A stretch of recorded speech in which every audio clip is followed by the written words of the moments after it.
With President regarding Gachagua. We don't like that bravado. When you are a leader, you have to be more responsible than what we are seeing from our deputy president. Because you are making the temperatures to be heightened. You are increasing the tension instead of reducing the tension.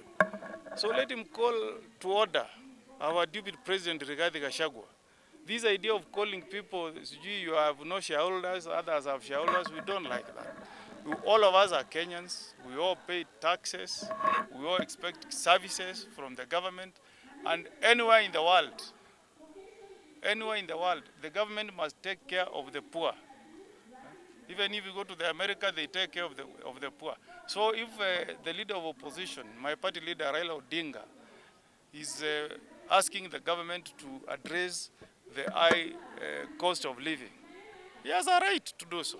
And we must care about the poor. We cannot only care about the rich. You have had teachers here complaining examiners have never been paid. But we have managed to employ 50 cabinet administrative secretaries, but we can't pay examiners. It's not right. We must tell the government that is having our priorities upside down. Kama mshahara itapatikana ya kulipa kazi 50 of them, mbona walimu, poor teachers, hawajalipwa for almost now it's going to be 1 year.